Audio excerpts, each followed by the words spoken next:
Shalik up and welcome to another Media Friday here for the Funkit Pod. It's Friday and you know what it means. And this time I'm not starting like the last few months where I tell you, hey, don't forget what's happening in Myanmar, but do check my Twitter or check hashtag what's happening in Myanmar because you should know what's happening in Myanmar. Okay, having that said, let's not focus on Myanmar for once right now for a second. Let's talk about other countries here close to where this podcast is coming to you from. So we're based in Bangkok, right? So some of our neighbors or countries that are close to us, like Hong Kong, for example, also suffering right now quite a bit. Hong Kong has been in the news for the past few years, ever since China tries to claim Hong Kong again and tries to make Hong Kong be more like actual mainland China. And we talked about this on a podcast like a week ago that the Apple Daily got shut down, like one of the biggest pro-democracy liberal news outlets in Hong Kong. And now, and let me look at my notes that I don't misquote it. I think a journalist who was running, or one of them who was running the Apple Daily, Jimmy Lai, I think. Media mogul Jimmy Lai was in jail. Okay, and I think another one who was working for the Apple Daily got arrested at the airport.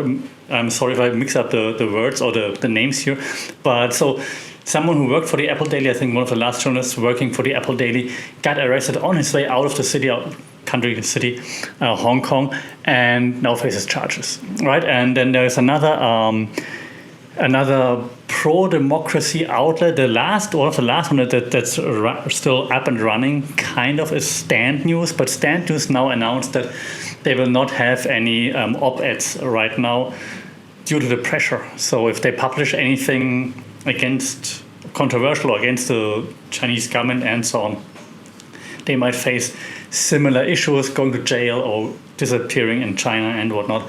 So they now chosen not to do this, which is self-censorship, but kind of understandable given the current climate, right? Yeah, so where does this now lead? What does it tell us, right? Does China win? Does the party win? The thing is, then, of course, people notice, but it's mostly, of course, people in Hong Kong, and if no one else around the world or in mainland China notices this, and it's like, yeah, well, whatever, Hong Kong, come home, this could be a non-issue eventually, right? Because right now, of course, for people in the media and so on, it's an issue, but will it be an issue in a year from now, or will it just be like a quiet self-censorship more and more imposed on Hong Kong, and then it just becomes the new normal?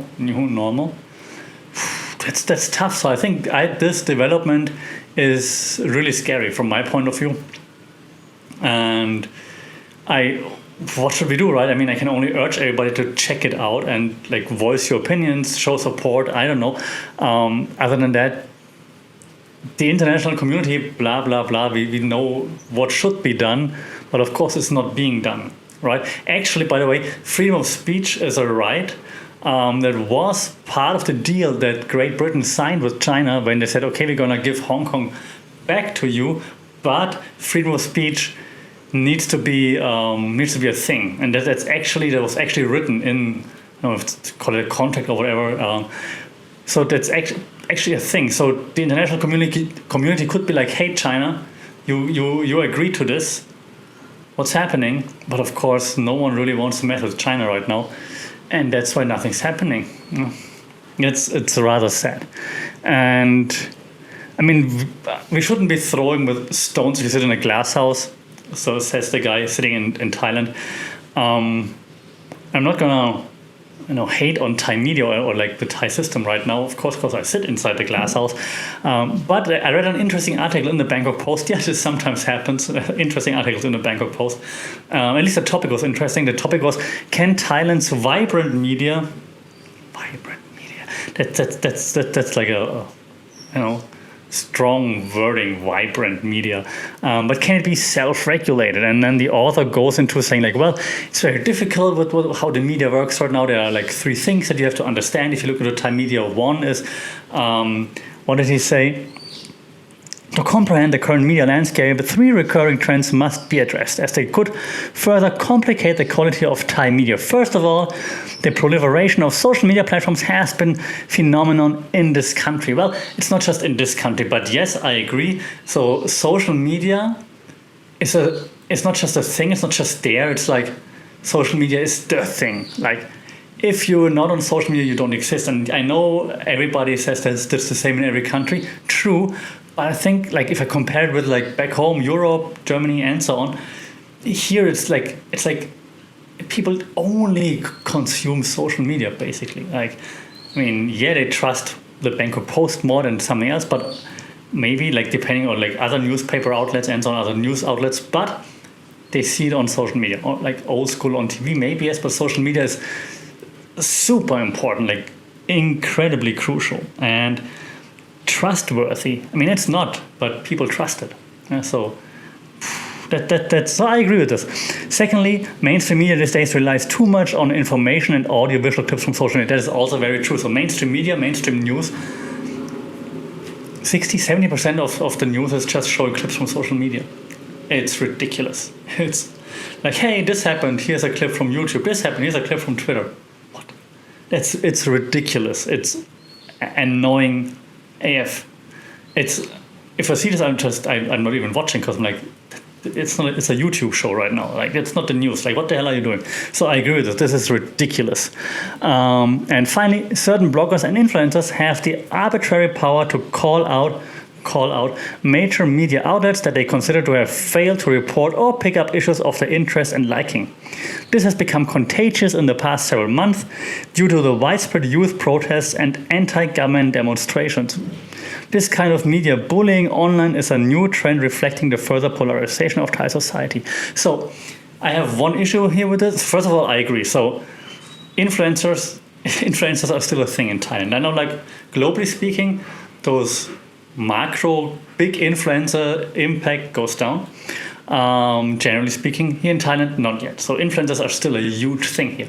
I mean, yes, they have lots of impact and they can call out stuff. Celebrities can call out whatever, and then people talk about it. Can be good, can be bad. Understood. What he's doing here, though, he's then using the example of the protests, saying like, hey, they call for protests or whatever, and then people follow, so they're disrupting it. So I'm not a big fan of like now pointing fingers. So yeah, the protests are largely organized via social media, but that's how you reach the audience these days, right? So, I mean, who are you gonna blame, the player or the game? And this is now partisan reporting here from, I forgot his name, from the Bangkok Post. It's a bit disappointing. I do agree, however, that media bullying, not in this particular example, but in general, can be a thing here. So like influencers do very much influence what's being presented, what's being reported, and so on. If there's an influencer celebrity involved, just go for it. So I do agree with this. And yeah. How to fix it is the question. If only someone would work in the media space here and teach us those things. How to fix it is a difficult question, because if you say I see the problem, and me as a media outlet, I'm not playing the game. But if you don't play the game, you don't get the clicks, you don't get the views, and so on. I'm gonna have a explainer video coming rather soon in regards to this issue. So what you could do is, of course, you could try to focus on a slightly different target audience, on people who are like a bit more literate when it comes to media, for example, and say, hey, guys, so we're not playing this game. We still report on trendy stuff, but maybe not in this clickbaity way, more in-depth, and hey, we reached a more literate audience, and then this audience hopefully will spread it to others, and so on. So yeah, this could be a way, but you would need dedication, persistence, patience, because you're not gonna like do this overnight, and you might have to wait a long while until you actually make money with it. And these days, of course, no one has time to wait, and I think that's a big problem in the Thai media industry. Lots of people see the problem. No one really wants to change it, because I mean, it works for the media companies, just like in a global scale, right? So we see problems, but do you really want to change it? Is the question. Are there enough people who are willing to change it? Is the question, and that's hopefully something that we will see in the future when now more young people become more media literate. They're growing up. They graduate, they get jobs in the right areas, hopefully markets, then have the right influence. And then hopefully don't forget how they felt when they were like 16, 17, 18, 19, 20, 21, 22. I hope they don't forget how they felt in this age once they are in positions of power. Because then maybe we can see the change. Be the change you want to see, right? So I hope this is something that we can see as time moves on. So hopes are high. Here in this case, simply because I work in education and I have to have faith in my students, of course. Moving on to another neighboring country, this time Indonesia. Indonesia, a journalist has been killed, and this made big waves, at least in the media sphere. You probably haven't heard of it, I assume, unless you're from Indonesia. But in the media sphere, that makes some waves, because in Indonesia, journalists don't have it easy right now. This guy was killed because he was investigating a problem with a nightclub and bribery and so on. And so on the way home, I think it was like 300 meters from his house or something, they shot him, and to teach the victim a lesson. The victim died. So lesson taught. I think the nightclub owner that he was investigating got arrested, and another ex-military guy got investigated who worked with the nightclub owner, I believe. And so his name is Mara Salem Harahap. Sorry for mispronouncing it. And it's the fourth case of violence against journalists in Sumatra, North Sumatra to be precise. So it's actually a very small area for like things like this happening all the time. It's not the only area where this happens, but right now lots of violence against journalists is happening there. And the problem is that there are those, let's call it gangs, just to make it easier, those gangs who are ganging up, obviously against journalists. Are like, hey, if you investigate us, report on us, you're gonna F you up. But then the journalists also can't really go to the government, to the police, because there's a new law in place for a few weeks, months. I'm not sure how long it's been in place, but it's an amendment to an existing traditional media law, I believe, which now takes away that I'm a journalist, respect me. So they don't really have this anymore.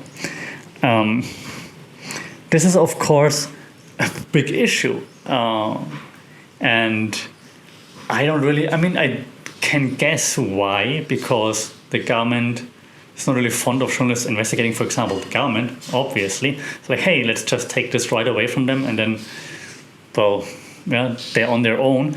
And then the gangs, they're like, hey, no one really cares anymore if you hurt a journalist, it's just like another victim. So let's just go all like hard in the paint, threaten them, hurt them, and so they stop reporting on us. So gangs of Indonesia style, basically. And this, of course, is very frightening, terrible development, and I can't believe this is happening in 2021. So again, don't throw stones if you're sitting in a glass house, but I'm just going to open a window right now. I'm going to throw it over to Indonesia, because what the hell, man? Like, seriously.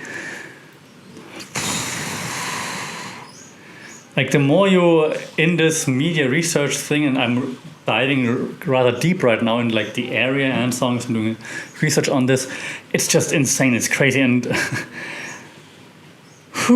there's more coming like about Myanmar and so on as well, but even in Indonesia, where we haven't heard of any like coup or anything like this, right? So it's not like, hey, Indonesia is crazy, but stuff like this is still happening. So keep your eyes open, even if you're vaccinated, and then, travel is possible again at some point, and you're like, hey, let's go to a yoga retreat in Bali. Just keep in mind like how they treat local journalists and so on. And maybe then don't go to Bali and go somewhere else.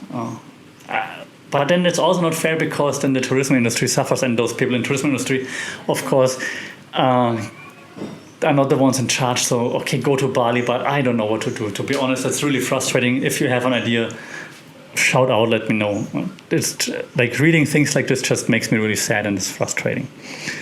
Since we're on the topic of frustrating things in the media, let's just keep going. China, our friend, China apparently banned lots of posts by LGBTQ rights groups on WeChat. Or they disappeared.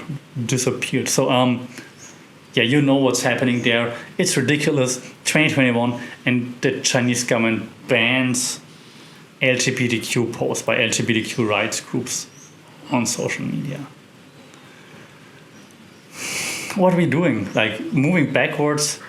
And how is this okay? And how, I don't know, when things happen like this, right? You just imagine how tight the grip of a government needs to be on its citizens, that those things don't lead to more uproar, right? It's crazy. I saw some footage of LGBTQ rights groups protesting, like with an old lady even in China, and she just got taken away by the police. Just imagine this. You can see I'm still a bit like, yeah, I have my nose in front of me, but I'm still stuttering a little because just rethinking this again makes me sad again. So if we're facing the pandemic and we're like, no, you're gay, I don't like you. What? Oh God. And no one says anything because it's China, right? We need to work with China. We need their money. Oh God. Madness. Let's move on though. Like we can't fix it. If you have anything to say about this, I'm happy to discuss, but I'm just really sad about this whole thing. I should have found some more positive things to report on this week, but it's just really tough. Speaking of money, let's just quickly move on from all this sadness. So I mentioned this last week, right, that BuzzFeed is going to go public, and the BuzzFeed founder now, he pledges financial rigor in a digital media roll-up, and his name is Jonah Peretti, and he says he's learned from early mistakes and promises to grow in a sustainable way. And now I would love to have a button here, which is present. It's going to be like, liar, pants on fire, or something like this. I am betting the house they're not going to learn from it. I'm betting the house BuzzFeed's going to use the money that comes in to buy just everything. 1,000%. They're not going to grow sustainably. They're going to grow by taking everything they can and just try to scale the F up and just try to make more money because they're growing. Look, we're growing by the stocks and so on. So there's no way they're going to grow in a sustainable way. Take my word for that. What do you think? Do you think BuzzFeed's going to grow sustainably? No way. They never learn. And it's going to work. It's going to work for a while. I'm sure it's certainly going to work for a while. Speaking of things that are terrible in the media, BuzzFeed and great transition. And I read an article on QAnon, and I thought, hey, we need something more fun in this video, in this podcast. Let's talk about QAnon. And the article said, hey, you haven't seen much of QAnon lately in the media. And I'm like, that's actually true. Right, I haven't seen much of QAnon. And so they're receding kind of from social media, they're being banned on all the major platforms, but still, I mean, usually there's like some crazy person yelling QAnon and so on. But I haven't seen much lately, right? So they're kind of like hiding right now away from major social media platforms. Maybe they're on Getter, more on this in a second.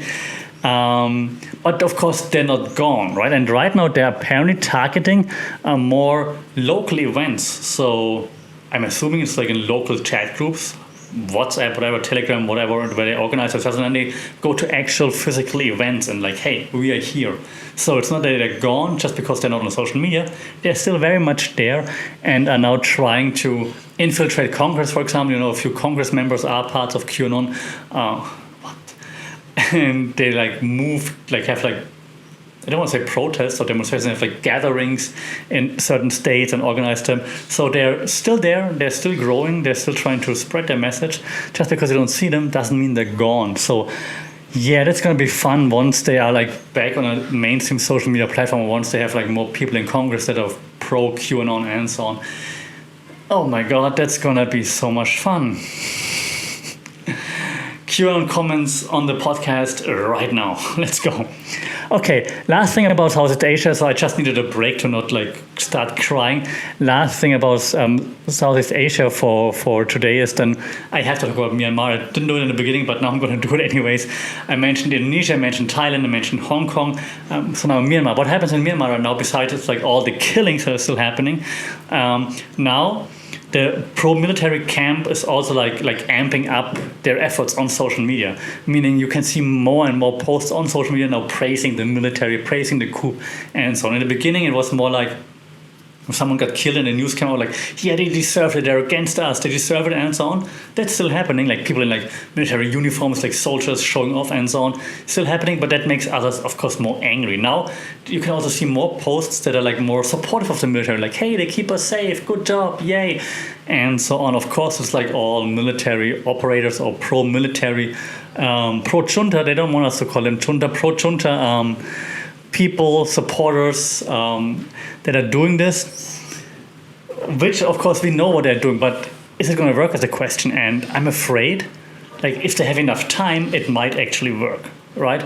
It's like propaganda. Propaganda still works. 2021, like, oh, propaganda doesn't work. It only worked like in the Second World War. No, it still works. We can see that everywhere. One is also at the very end of this video. So I'm afraid that now if we ignore Myanmar, what's happening, and if the voices of dissent that become more quietly drowned out, and then it's like, hey, the military is good for us, eventually, the people are going to be like, yeah, man, whatever. Oh, yeah, you tell me every freaking day, like, yeah, okay, sure, whatever. And it's going to be like, okay, and this cannot happen. So hashtag what's happening in Myanmar, be loud, don't let this drown out, because they are trying to drown out those voices of dissent with like pro-military comments. This cannot happen. Yeah, so raise your voice, share your voice, be vocal out there, and safe. Okay, but enough of like the sadness right now in Southeast Asia. If you have sadness at home too, please shout out. If you have something positive to say, also shout out. Not positive for Clubhouse is that the NFL, National Football League in the US, the people who call it, like, you know, football, like even though it's like an egg, it's not a ball or whatever. National Football League jumps to Twitter Spaces for like their social media content, even though they had an initial Clubhouse partnership. So they're leaving the sinking Clubhouse shit. That was like a misspoken. Sorry, Clubhouse. The sinking Clubhouse ship. I'm not a native speaker. Forgive me, Clubhouse. So they're leaving the sinking Clubhouse ship to jump onto Twitter Spaces. I'm doing the same thing. I had like a Clubhouse thing from my uni.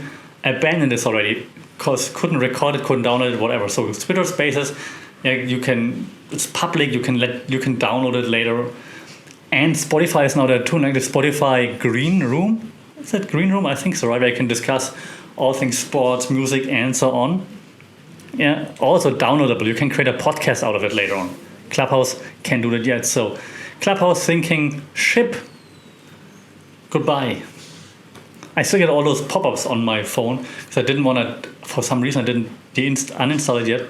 Gonna do it though, because it's really annoying. And I mean, Clubhouse is just advertising by now. Everyone's like, hey, I'm a motivational speaker, listen to me. BS, Clubhouse, nice idea. You need to revamp. So NFL jumps to Twitter Spaces. I'm sure that like, you know, NBA or whatever is gonna jump on Spotify, Green Room, and so on. Yeah. So long, Clubhouse. So long. It was nice knowing you.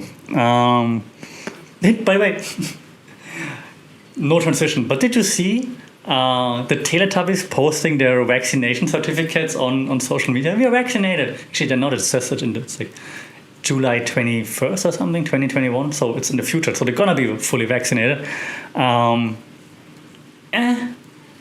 Did they get money for it? Probably, right? Get money for this? Interesting. It's all forged. I saw it on The Verge, I believe, how they break down like what's wrong with the poster, like it's in the future, and the birth date said like 2001 or like 1999 or something, but actually the last episode of the original Teletubbies was in 2001, so by now they're old enough to actually drink, and so what the hell. So if you want to have a smile and in these sad times, check out The Verge, and I think the article is called "Why Did the Teletubbies Forge Their Vaccination Cards?" Check it out, kind of funny.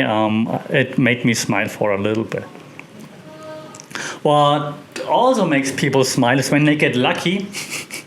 On Tinder, for example, Tinder released some stats that said they hit 3 billion swipes in a single day during March. So dating apps still booming, of course, still kind of pandemic-y, but then also pandemic kind of over in some places. So you want to mingle again and you want to have fun again. So it just keeps booming. Question is though, what's the impact? Lots of babies, increase in, I don't know, sexually transmitted diseases. And what about the mental health? That's, I think, a very important question that the BBC asked, I think, last week or so. What's with the mental health and like dating apps and stuff? Like, it's because you're just swiping and you're just like being like flirty all the time. How does it affect your mental health? If you have to be like turned on, like not turned on, but like you'd have to turn your game on 24/7 basically on those apps, and then it's no real interaction. It's like some weird stuff. How does it affect your mental health? Like not really mingling, but then going out again, and like the pressure. Like first you're desperate or depressed because you don't have anyone, then you go out and you have all the pressure. Like, oh my god, I'm meeting people. I can't f that up. Pressure everywhere, and yeah, so. It's an interesting question. It's also for me, like as a super introvert, I'm always saying I don't mind social distancing, but yeah, of course I miss seeing people and living a normal life. And I do think it's kind of awkward. It's going to be awkward, like once you're back to normal, like hey. I mean, luckily in Thailand we whine and we don't shake hands that much, but still it's going to be weird. A Thai celebrity, like kinda, who's in the US right now, wrote a drag queen. Was kind of famous in the US, and she said like, hey, I was walking down the street and a random stranger hugged me and I just felt so overcome with joy to feel like this again. And well, so for me, I'm a super introvert. If someone hugs me, a stranger that I don't know hugs me, I'm gonna punch him in the face. That's why I do Muay Thai for. But it's interesting, right? So I do understand the sentiment of what she said there. So I find this very interesting. And yes, how's the mental health gonna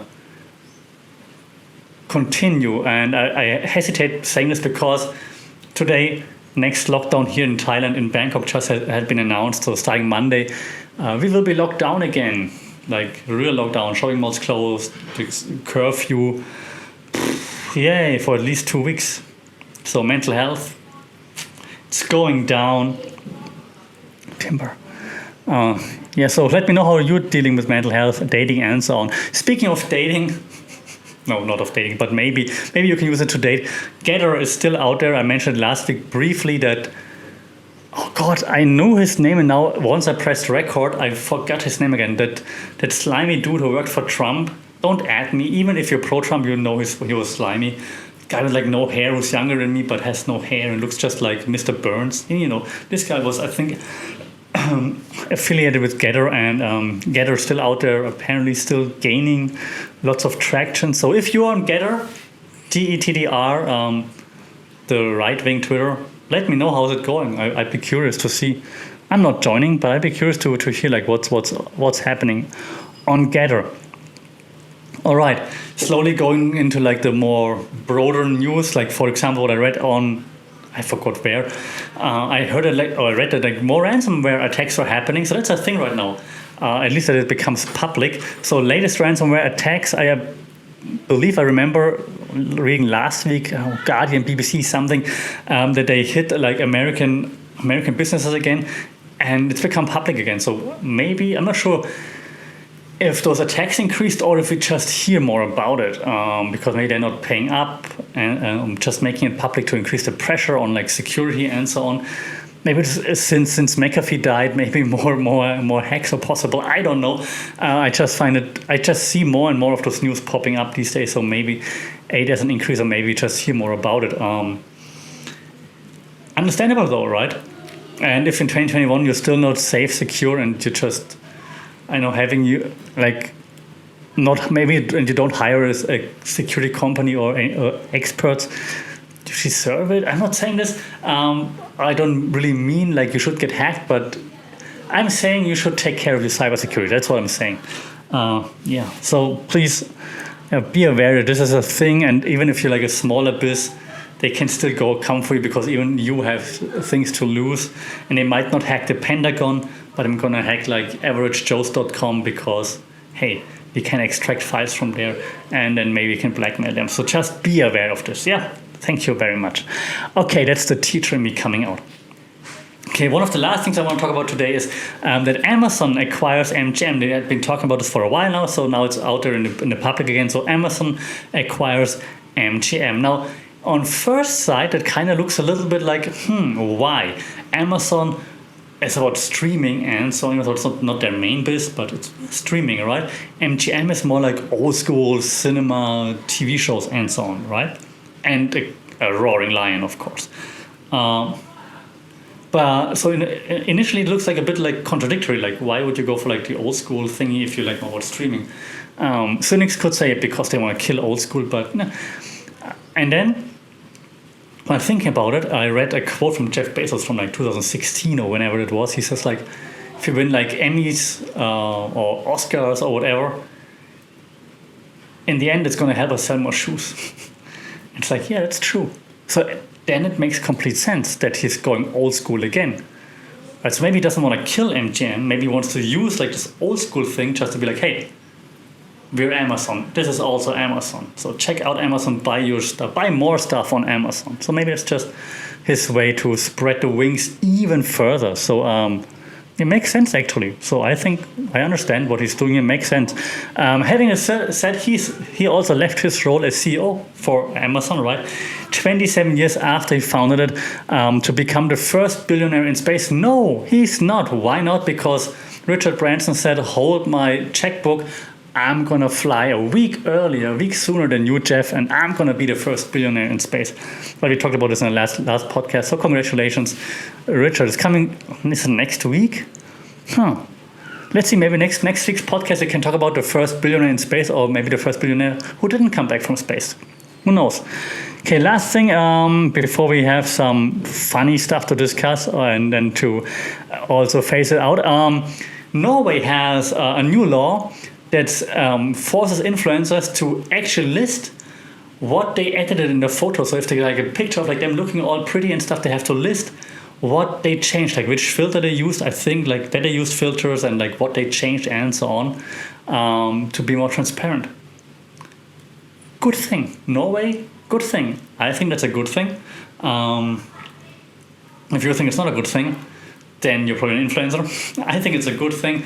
I'm not sure, like, I'm sure that they will, those people doing this, the influencers, they will find like a way to like, make it smaller, putting it at the very end of the post and so on, so that it's not that obvious. But still a good thing that it's there, and maybe it helps people who always compare themselves like on social media to be like, oh, that's what they did. Oh, maybe I shouldn't compare myself to them. So Norway, good job. Appreciate it. Well done. All right, 2 more things, then we're done. First, go to YouTube, check out BLK. It's like a dating app for black people, I believe. So, I mean, you can see me, so I've never tried it, but I saw the YouTube video and they came out with a song, and the song is called Wax That Thing Up. And of course, that's the summary 2021. Wax That Thing Up. Yes, it's a song, a thing, an ad. It's something. Check it out on YouTube, BLK with Juvenile and whoever else is on there. Wax That Thing Up. Check it out, yo. Okay, and now the last thing for today, recommendation for you to read. Just a few tweets. It's 21 tweets. It's by Subi. Check out Subi Music, hip hop artist, but actually like also like kind of philosopher. Pretty cool guy from the UK. Like it a lot. Check out @Subi Music, and he wrote 20 things I learned or got confirmed during the pandemic. When you read those things, you're like, oh yeah, like really some deep things, some obvious things, but just confirmed. I enjoyed it a lot. I'm like, yeah, man, you're right. Or like, yeah, you're right. So some things really hit. So check it out. @Subi Music on Twitter. He posted it like 3 or 4 days ago. 20 things I learned, confirmed during the pandemic. Super cool. Very thoughtful. Check it out. All right. That's it for me for today. the Media Friday here on the Funky Pod. Don't forget to like, share, subscribe, and so on. Do the thing. Thanks for joining, and as always, take care, stay safe, and I'll talk and see you next time. Sawadee krap.